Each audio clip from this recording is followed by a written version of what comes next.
கிறிஸ்துவுக்குள் பிரியமானவர்களே, ஆண்டவராகிய இயேசு கிறிஸ்துவின் வெளியேறப்பட்ட நாமத்தினாலே உங்களை வாழ்த்துகிறேன். இந்த நாளிலும் கூட உங்களோடு தேவனுடைய வார்த்தையை பகிர்ந்து கொடுக்கும்படியாக கர்த்தர் கொடுத்த அவருடைய பிரதான கிருபை இரக்கங்களுக்காக தேவனை துதிக்கிறேன். இந்த நாளில் கூட நாம் இருதயம் என்கின்ற தலைப்பிலே தொடர்ச்சியாக நாம் தேவனுடைய வார்த்தைகளை தியானித்து வருகிறோம். இந்த நாளிலும் கூட வழுவி போகிற இருதயம் என்கின்ற தலைப்பிலே தேவனுடைய வார்த்தையை நாம் தியானிக்க இருக்கிறோம். நாம் வாசிக்கலாம். சங்கீதம் 95 வசனம் 10. சங்கீதம் 95ஆம் சங்கீதம் வசனம் 10. 40 வருஷமாய் நான் அந்த சந்ததியை அரோசித்து அவர்கள் வழுவி போகிற இருதயமுள்ள ஜனம் என்றும் என்னுடைய வழிகளை அறியாதவர்கள் என்றும் சொல்லி என்னுடைய இளைப்பாறுதலில் அவர்கள் பிரவேசிப்பதில்லை என்று என்னுடைய கோபத்திலே ஆணையிட்டேன். கிறிஸ்துவுக்குள் மிகவும் பிரியமானவர்களே, இந்த வேத பகுதியில் இஸ்ரவேல் ஜனங்களை தேவன் வனாந்திரத்திலே வழிநடத்தி கொண்டு வந்த அந்த வழிநடத்தலில் 40 வருடங்கள் கழித்து ஆண்டவர் அவர்களுக்கு சொல்கிற ஒரு காரியத்தை நம்ம இங்கே பார்க்குறோம்.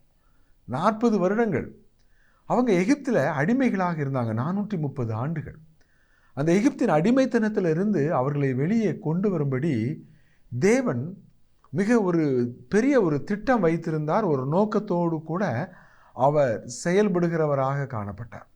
ஆனால் அந்த தேவன் பார்த்திங்கன்னா கடைசியில் தேவனுடைய திட்டம் நிறைவேறினதா, அவருடைய நோக்கம் முழுமை பெற்றதா அப்படின்னா இங்கே நம்ம வாசிக்கிறோம். அந்த இஸ்ரவேல் ஜனங்கள் வாக்குத்தத்தம் பண்ணப்பட்ட அந்த கானானுக்குள்ளே அவங்க பிரவேசித்தாங்களா அப்படின்னா இல்லை.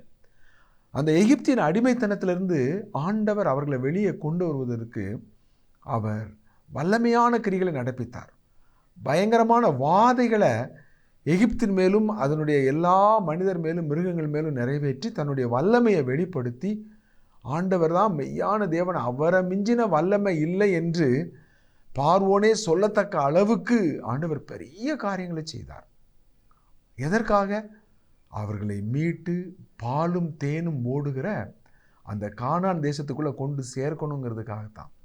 ஆனால் அந்த நோக்கம் நிறைவேறிச்சா அப்படின்னா ஒரு பெரிய கேள்விக்குறியோடு தான் நிற்குது. ஏன் அந்த நோக்கம் நிறைவேறலை? இவ்வளோ ஒரு வல்லமையான தேவன் அங்கே இருந்தார்.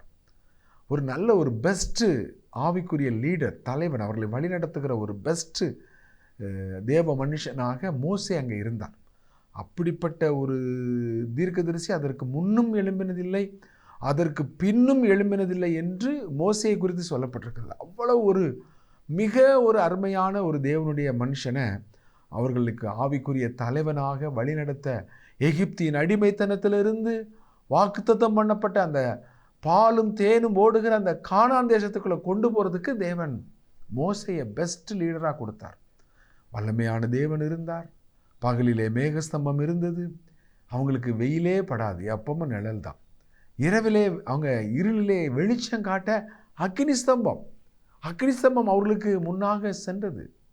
ஆனால் அவங்க அந்த வாக்குத்தத்தம் பண்ணப்பட்ட தேசத்துக்குள்ளே போனாங்களா?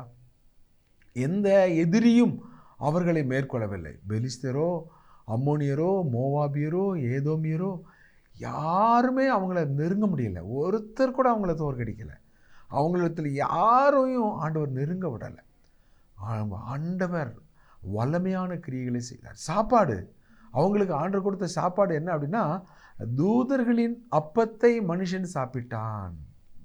அப்போ அந்த வானத்திலிருந்து மன்னாவை கொடுத்தார். அந்த மன்னா எப்படி இருந்துச்சு?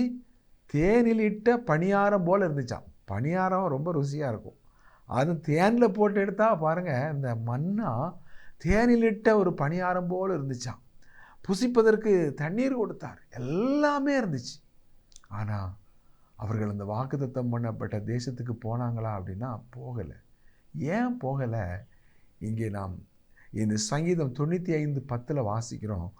40 வருஷமாய் நான் அந்த சந்ததியை அரோசித்து அவர்கள் வழுவி போகிற இருதயம் உள்ளவர்கள், என்னுடைய வழிகளை அறியாதவர்கள், என்னுடைய இளைப்பாறுதலிலே பிரவேசிப்பதில்லை என்று ஆண்டவர் அங்கே கோபப்படுகிற ஒரு தேவனாக மாறுகிறார். ஏன் ஆண்டவர் கோபப்படுறாரு?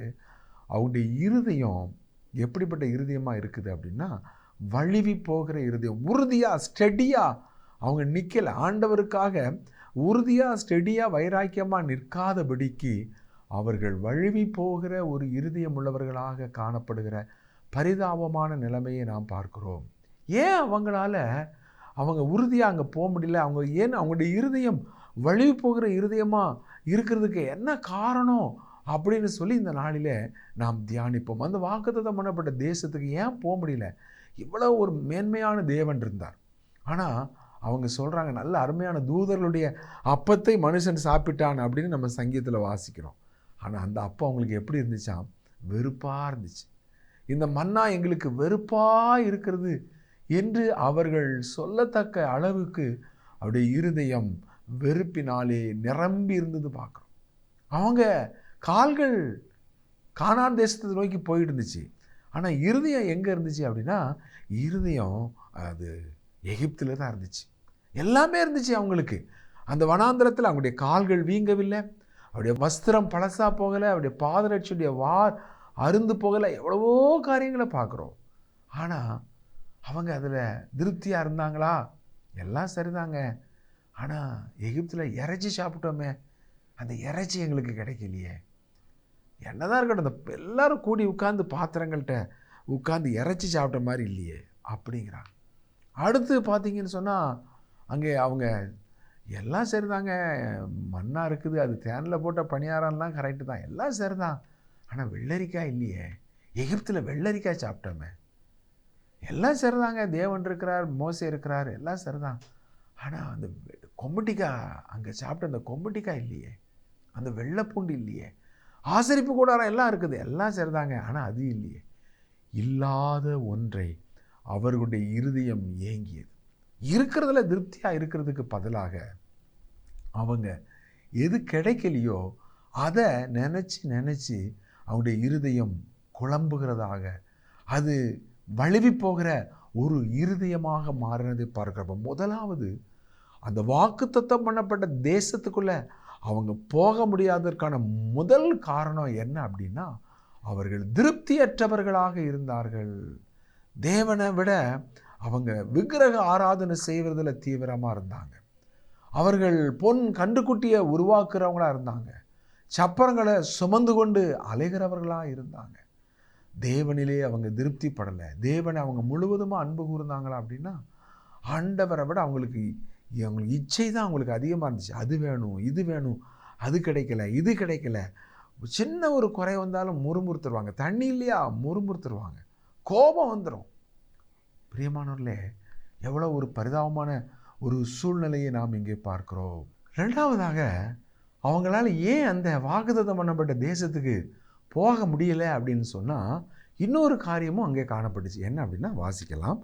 எண்ணாகமம் 32ஆம் அதிகாரம் 7ஆம் வசனம். எண்ணாகமம் 32ஆம் அதிகாரம் வசனம் 7. கர்த்தர் இஸ்ரவேல் புத்திரருக்கு கொடுத்த தேசத்திற்கு அவர்கள் போகாதபடிக்கு நீங்கள் அவர்கள் இருதயத்தை திடனற்று போக பண்ணுகிறது என்ன? பிரியமானவர்களே, அவங்களுடைய இருதயம் எகிப்தை வாஞ்சிச்சு, உலகத்தின் இழுப்பு. அப்போ ஆண்டவருடைய வழியில் போகும்போது நம்ம பூரணமாக தேவனுடைய ஆசீர்வாதத்தை, சந்தோஷத்தை, சமாதானத்தை நம்முடைய வாழ்க்கையில் அனுபவிக்க முடியாமல் போகிறதுக்கான முதல் முக்கியமான காரணம் என்னென்னா, இருக்கிறதுல திருப்தி கொள்ளாமல் இல்லாமல் போகும் பொருட்கள் மேலே கண்களை பறக்க விடுதல். இது ரொம்ப ஒரு பயங்கரமான ஒரு காரியம், ஆபத்தான ஒரு காரியம். இஸ்ரவேல் ஜனங்களுடைய வாழ்க்கையில் அவங்க கிடைக்காத அந்த கொம்பட்டியக்காயும் வெள்ளரிக்காயும் இறைச்சி பாத்திரம், அவங்க பூண்டு, இவைகளை நினைத்து அவனுடைய இருதயம் வாடி போனது என்று வாசிக்கிறோம். ரெண்டாவது நம்ம பார்க்குறோம், அவங்க கூட இருக்கிறவங்க இந்த இஸ்ரவேல் ஜனங்களுடைய இருதயங்களை திடனற்று போக பண்ணினார்கள். அதே எண்ணாகமம் 32ஆம் அதிகாரம் 9ஆம் வசனத்தை வாசித்தீங்கன்னா, எண்ணாகமம் 32:9, அவர்கள் எஸ்கோல் பள்ளத்தாக்கு மட்டும் போய் அத்தேசத்தை பார்த்து வந்து இஸ்ரவேல் புத்திரர் கர்த்தர் தங்களுக்கு கொடுத்த தேசத்திற்கு போகாதபடிக்கு அவர்கள் இருதயத்தை திடனற்று போக பண்ணினார்கள். அவர்கள் இருதயத்தை திடனற்று போக பண்ணினார்கள். என்னை கேட்டுக்கொண்டிருக்கிற அருமையானவர்களே, இஸ்ரவேல் ஜனங்கள் இப்போ வாக்குத்தத்தம் பண்ணப்பட அந்த கானான் தேசத்துக்கு பக்கத்தில் வந்துட்டாங்க. இந்த கானான் தேசத்துக்கு பக்கத்தில் வந்த அவங்க என்ன செஞ்சார்? மோசே ஒரு கோத்திரத்துக்கு ஒவ்வொருத்தராக 12 கோத்திரத்துக்கு 12 பேரை தெரிந்து கொண்டு அந்த தேசத்தை வேவு பார்க்கும்படி அவர் அனுப்பினார். இந்த தேசத்தை, கானான் தேசத்தை, தேவன் வாக்குத்தத்தம் பண்ணின அந்த தேசத்தை வேவு பார்க்கும்படி போன இந்த 12 பேரில் 10 பேர் என்ன செஞ்சாங்கன்னா துர்ச்செய்தி கொண்டு வந்தாங்க. 2 பேர் மட்டுமே அந்த தேசத்தை குறித்து நல்ல செய்தி கொண்டு வந்தாங்க. இந்த 10 பேருடைய கண்ணோட்டமும் எப்படி இருந்துச்சு அப்படின்னா, அவர்கள் தேவனை பெரியவங்களாக பார்க்கல, அங்கே இருக்கிற ஜனங்களையும் அங்கே இருக்கிற எல்லா கட்டமைப்பையும் பார்த்தாங்க. நம்ம நிச்சயமாக அந்த தேசத்தை போய் நம்ம சுதந்திரிக்கவே முடியாது, ஜெயிக்க முடியாது, நம்ம அழிஞ்சு போயிடுவோம்னு சொல்லி துர்ச்செய்தியை பரப்பினார்கள்.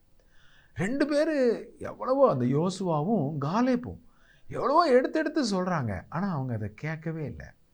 அது அங்கே நான் வாசிக்கிறோம், அவருடைய இருதயத்தை கரைய பண்ணினார்கள், கலங்க பண்ணினார்கள், திடனற்று போக பண்ணினார்கள், நம்பிக்கையிழந்து போக பண்ணினார்கள். அதை தான் ஆண்டவர் சொல்கிறாரு, வழுவி போகிற இருதயம். அப்போது நம்முடைய ஆவிக்குரிய வாழ்க்கையில் ஆண்டவருடைய வழியில் நம்ம போகிறதுக்கு நம்ம முயற்சி பண்ணும்போது, நமக்கு 12 பேர் இருக்கிறாங்கன்னா அதில் 10 பேர் எப்படி இருக்கிறாங்க அப்படின்னா நம்மளை இழுத்து கீழே போடுறதுக்கு தான். ஆண்டவருடைய வழியில் போக விடாதபடிக்கு நம்மை குழப்புவதற்கு 10 பேர் இருக்கிறாங்க. நம்மளை சரிப்படுத்துவதற்கு எத்தனை பேர் இருக்காங்கன்னா 2 பேர் தான். எப்போவுமே தேவனுடைய வழியில் உங்களை நடக்க விடாதபடிக்கு உங்களை இழுத்து கீழே போட சத்துரு 10 பேரை பயன்படுத்துகிறான். தேவன் பக்கம் 2 பேர் தான் இருக்கிறாங்க, தேவன் 2 பேரை பயன்படுத்துகிறார். ஆனால் எப்போவுமே எளியவன் சொல்லு அம்பலத்துக்கு ஏறாதுன்ன மாதிரி இந்த 2 பேருடைய இந்த நல்ல செய்தி அந்த பாளையத்துக்கு போய் சேரலை.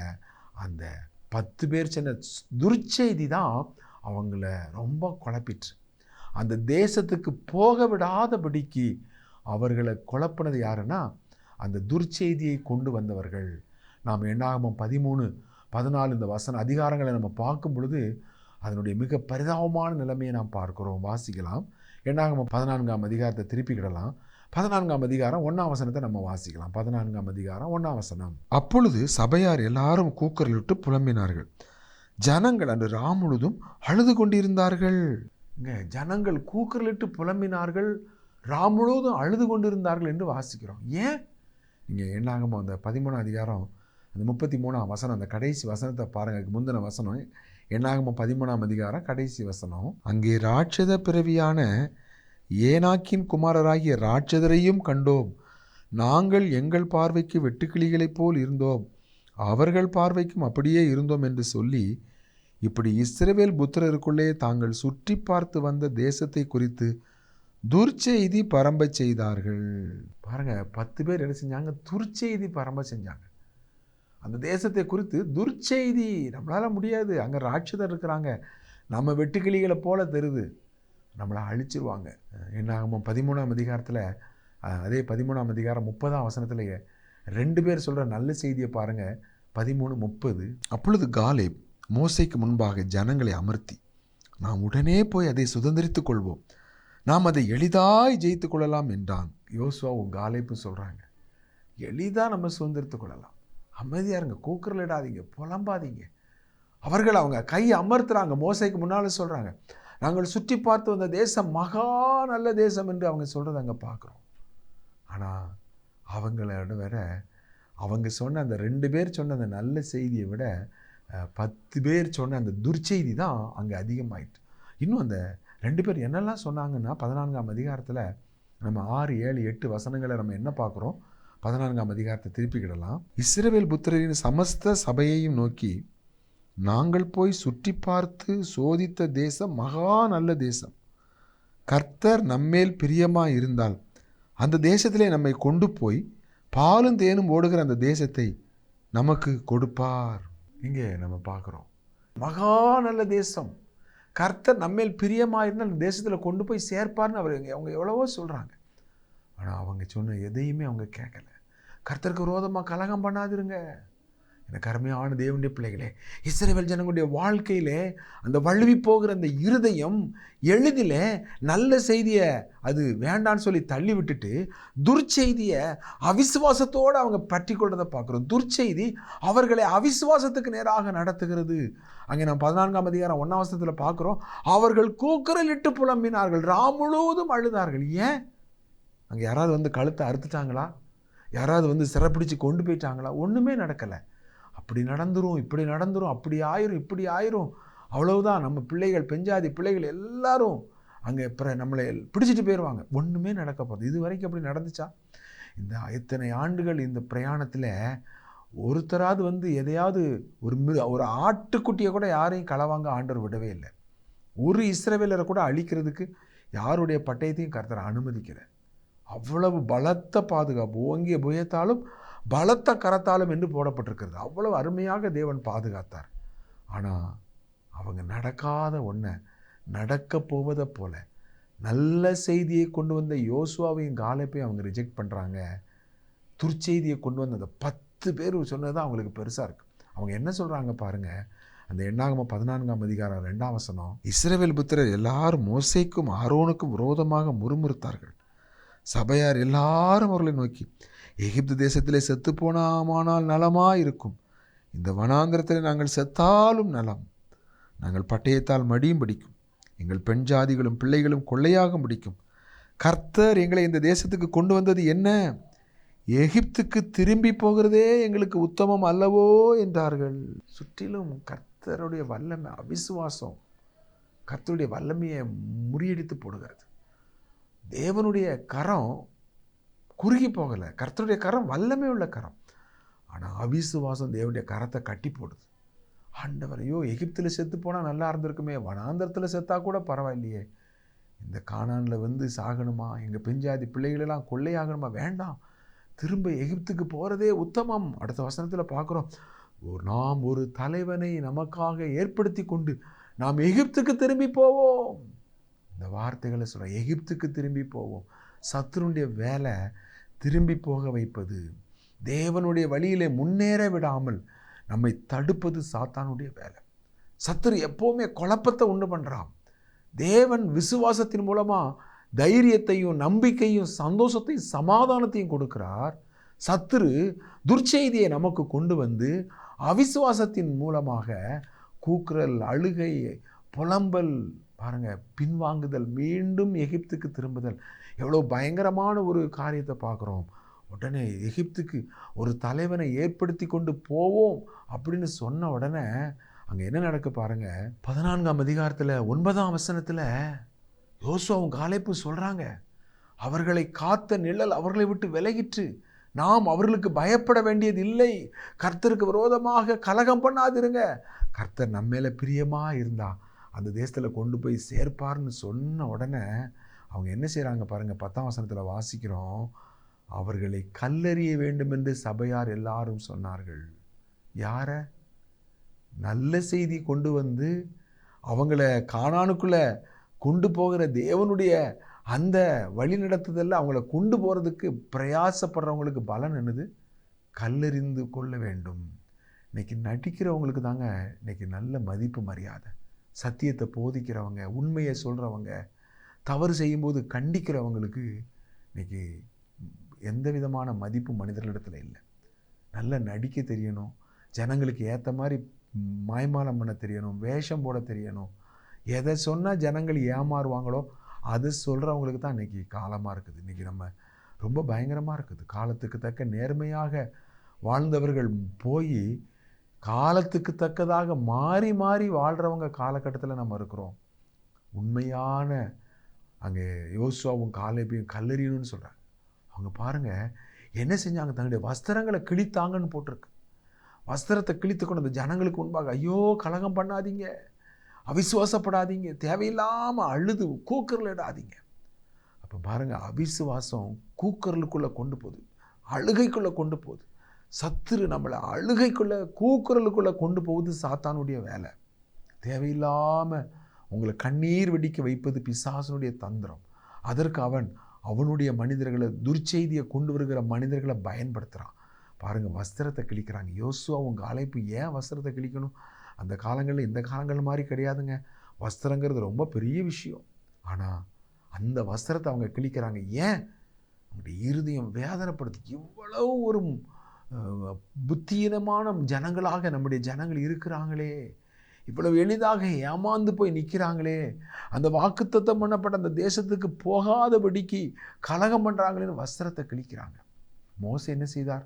நம்ம அங்கே வாசிக்கிற மோசையும் ஆரானையும் குறித்து எண்ணாகமம் 14ஆம் அதிகாரம் 5ஆம் வசனத்தை வாசிக்கலாம். என்னாகமும் 14ஆம் அதிகாரம் 5ஆம் வசனம். அப்பொழுது மோசேயும் ஆரோனும் இஸ்ரவேல் புத்திரரின் சபையாராகிய எல்லா கூட்டத்தாருக்கு முன்பாகவும் முகங்குப்புற விழுந்தார்கள். மோசேயும் ஆரோனும் என்ன செஞ்சாங்களாம்? முகங்குப்புற விழுந்தாங்களாம். கிட்டத்தட்ட நெருங்கியாச்சு, அந்த வாக்குத்தத்தம் பண்ணப்பட்ட தேசத்துக்கு நெருங்கி வந்தாச்சு. ஆனால் அங்கே மோசேயுடைய நிலைமையை பாருங்கள். அந்த ஜனங்களுக்கு முன்பாக முகங்குப்புற விழுந்து கெஞ்சி கேட்குறாங்க, வேண்டாம், தயவுசெய்து கலகம் பண்ணாதீங்க. பிரியமானவர்களே, இந்த ஜனங்கள் மோசேனுடைய ஆவியை விசனப்படுத்தினதுனால கண்மலையை பார்த்து பேசுன்னு ஆண்டவர் சொன்னார். இவன் ஓங்கி அடிச்சிட்டான். முடிவு என்ன தெரியுமா? ஆண்டவர் சொல்லிட்டார், வாக்குத்தத்தம் பண்ணப்பட்ட அந்த கானான் தேசத்துக்குள்ளே உன்னை விடவே மாட்டேன்னு சொல்லி மோசையை பிடிச்சிட்டார். மோசே கெஞ்சி கெஞ்சி கேட்குறார், ஆண்டவரே என்ன ஒரு விஷயம் இறக்கமாக இருந்து அந்த தேசத்துக்குள்ளே விட்டுருங்க, அதை குறித்து என்கிட்ட பேசவே செய்யாத, உன்னை விடவே மாட்டேன்ட்டார். யோசித்து பாருங்கள், பரலோகத்தை மோசைக்கு ஆண்டவர் கொடுத்துட்டார். அங்கே மத்தேயு 17ஆம் அதிகாரத்தில் பிரியமானவர்களே, அங்கே ஆண்டவராக இயேசு கிறிஸ்து மறுரூப மலைக்கு வரும் பொழுது மோசேயும் எலியாவும் அவரோட முகமுகமாய் பேசுகிற மகா உன்னதமான அனுபவம் மோசைக்கு இருக்குது. ஆனாலும் வாக்குத்தத்தம் பண்ணப்பட்ட அந்த தேசத்துக்குள்ளே போக விடாதபடிக்கு இந்த இஸ்ரவேல் ஜனங்கள் மோசே தாங்களும் போக விடலை, தாங்களுடைய பிள்ளைகளையும் போக விடலை, மோசையும் போக இழுத்து கீழே போட்டாங்க. மோசைக்கையும் அவனை டென்ஷன் ஆக்கி அவனை பதறி பேச வச்சு அவனையும் இழுத்து கீழே போட்டான். இழுத்து கீழே போட்டது மட்டும் இல்லை, இப்பவும் பாருங்கள், மோசேயும் ஆரோனும் முகங்குப்புற விழுந்தார்கள். எதுக்கு? வேற ஒரு தலைவனை ஏற்படுத்திக்கிட்டு எகிப்துக்கு போக போகிறாங்களே அப்படிங்கிறதுக்கா? தங்களுடைய தலைமை பதவி போக போகுது அதுக்கா? இல்லவே இல்லை. ஐயோ, ஜனங்கள் கலகம் பண்ணுறாங்களே, தேவ கோபம் வந்துருமே, ஆண்டவங்களை அழிச்சிடக்கூடாதே அப்படின்னு சொல்லி ஜனங்கள் அந்த கோபம் அமரும்படி, அந்த அவிசுவாசம், அந்த முறுமுறுப்பு அமரும்படி தங்களை தாழ்த்துகிறார்கள், முகங்குப்புற விடுறாங்க. இந்த முகங்குப்புற விழும்போது மோசைக்கு வயசு எத்தனை தெரியுமா? 120 வயசு.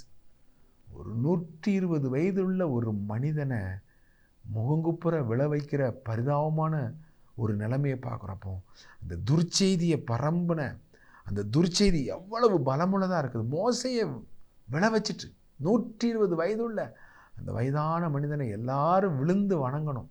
அந்த அளவுக்கு கனம் பொருந்தின அந்த தேவ மனுஷனை காலின் கீழே விழ வைக்கிற நிலைமையை பார்க்குறோம்.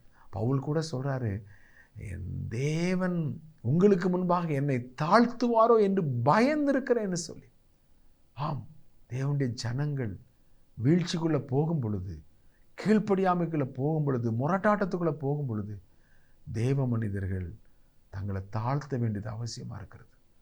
அவர்கள் முகங்குப்புற விழுந்து ஜனங்களுக்கு முன்பாக தங்களை தாழ்த்தி அந்த குழப்பமான சூழ்நிலையை கூட சரியான ஆவியோட கையாண்டு ஆதாயப்படுத்த வேண்டியது மிக மிக அவசியமாக இருக்கிறது. பிரியமானவர்களே, பாருங்கள், தேவன் என்ன செய்தார்? ஆண்டவர் கோவம் வந்துட்டு, ஆண்டவர் பாருங்கள், அந்த வழுவி போகிற அந்த இருதயத்தை கர்த்தர் பார்த்துட்டு சொன்னார், இவங்களில் ஒருத்தரை கூட நான் உள்ளே விட மாட்டேன். கடைசியில் ஆண்டவர் சொல்கிறார், மோசே நீ விலகு, நான் உன்னை ஒரு பெரிய ஜாதி ஆக்குறேன், இவங்களை நான் அழிச்சிட்றேன்னு சொல்லி. ஆண்டவரே, எகிப்தியர் என்ன சொல்லுவாங்க? மற்ற ஜனங்களெல்லாம் என்ன சொல்லுவாங்க? அந்த ஜனங்களை கொண்டு போய் சேர்க்க முடியாமல் கர்த்தருக்கு போயிட்டு அவர் செயலட்டு போயிட்டார், அதனால் வனாந்திரத்தில் அழிச்சிட்டாருன்னு உங்கள் நாமத்தை தரக்குறைவாக பேசுவாங்களே, ஏளனமாக பேசுவாங்களே. மற்றவங்க கர்த்தருடைய ஏளனமாக பேசிடக்கூடாதுன்னு மோசைக்குள்ளே எவ்வளோ வைராக்கியத்தை பாருங்கள். அப்போ ஆண்டவர் சொல்கிறார் 22ஆம் வசனத்தில், இதில் 10 முறை என்னை பரீட்சை பார்த்த ஒருத்தர் கூட அந்த வாக்குத்தத்தம் பண்ணப்பட்ட அந்த கானான் தேசத்துக்குள்ளே பிரவேசிக்க மாட்டாங்கன்னு சொன்னார். பிரியமானவர்களே, என்ன காரணம் தெரியுமா? அவர்கள் வழுவி போகிற இருதயம், வழுவி போகிற. அதனால தான் சங்கீதம் 95:10 இதனுடைய காரியத்தை தான் சங்கீதக்காரன் எடுத்து பேசுகிறான். 40 வருஷமாக ஆண்டவர் பொறுமையாக இருந்தார், ஆனால் அவர்கள் வழுவி போகிற இருதயம். தேவன் யார், எப்படிப்பட்டவர், என்ன எதிர்பார்க்கிறாருங்கிறத தேவனை குறித்து அறியாமல் ஆண்டவருடைய இளைப்பாறுதலிலே பிரவேசிக்க முடியாதபடி தேவனுடைய கோபத்தை பெற்றுக்கொள்கிற ஜனங்களாய் காணப்பட்டார்கள் என்று அங்கே சொல்லுகிறோம். அப்போ இந்த இஸ்ரவேல் ஜனங்கள் வாக்குத்தத்தம் பண்ணப்பட்ட அந்த கானானுக்குள்ளே போக முடியாமல் போனதுக்கு காரணம் ஆண்டவர் மேலே உள்ள உண்மையான விசுவாசத்தை வைக்க முடியாதபடி மற்றவங்க துர்ச்செய்தியை பரப்பின போது அதை நம்பி ஏமாந்து போனாங்க.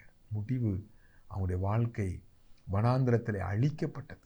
எனக்கு அருமையானவர்களே, ரொம்ப கவனமாக இருக்கணும். கிறிஸ்தவ ஓட்டங்கிறது சாதாரணமானதல்ல. தேவனுக்கு உங்களுக்கும் நல்ல தொடர்பு இருக்கட்டும். தேவ ஆவியானவருடைய ஆவினால் நிரப்பப்பட்டு நீங்கள் நடக்கணும். ஆண்டவரே, என்னுடைய ஒவ்வொரு தீர்மானங்கள், முடிவு, என்னுடைய வார்த்தைகள், என்னுடைய சிந்தைகள், என்னுடைய இருதயத்தின் நினைவுகள் எல்லாத்தையும் நீங்கள் ஆளுகை செய்யுங்க. வழுவி போகிற இருதயம் எனக்கு வேண்டாம் ஆண்டவரே. என்னுடைய இருதயம் நல்ல ஸ்டெடியான ஒரு திடனுள்ள ஒரு இருதயமாக இருக்கட்டும்னு நம்ம ஜெபம் பண்ணுவோமா? கர்த்தர் தாமே உங்களுக்கு கிருபை செய்வாராக. எங்களை நேசிக்கிற அன்புள்ள ஆண்டவர், இந்த வார்த்தைகளை கேட்ட உடைய பிள்ளைகள் ஒவ்வொருவரையும் பலப்படுத்தும். அவர்கள் ஆண்டவரே ஒரு வழி போகிற இருதயம் அல்ல ஆண்டவரே, நல்ல திடனுள்ள ஒரு இருதயமாய் உடைய வழியிலே அது யோசுவா, காலே, மோசே போல காணப்பட நீர் கிருபை செய்ய வேண்டும் என்று இயேசுவின் நாமத்தில் ஜெபிக்கிறோம் எங்கள் நல்ல பிதாவே. ஆமேன், ஆமேன். பிரியமானவர்களே, நீங்கள் நேரம் ஒதுக்கி தேவனுடைய வார்த்தையை கேட்டதற்காக உங்களுக்கு நன்றி சொல்லுகிறோம். யூடியூப்பில் ராஜ்குமார் தங்கமணி என்று ஆங்கிலத்திலே டைப் செய்வீர்களானால் நீங்கள் இன்னும் அநேக செய்திகளை கேட்கலாம். நீங்களும் கேளுங்க, மற்றவர்களுக்கும் அறிமுகப்படுத்துங்க. யாராவது வாஞ்சியா ரொம்ப விருப்பமாக சத்தியத்தை கேட்குறதுக்கு விருப்பமாக இருந்தாங்கன்னா அவங்களுக்கு கட்டாயம் ஃபார்வர்ட் பண்ணுங்கள். நிச்சயமாக அவர்களும் இந்த தேவனுடைய வார்த்தைகள் மூலமாய் பலனடையட்டும். நாம் மறுமுறை சந்திக்கும் வரைக்கும் கர்த்தருடைய கிருபை உங்கள் ஒவ்வொருவரோடும் இருப்பதாக. ஆமேன்.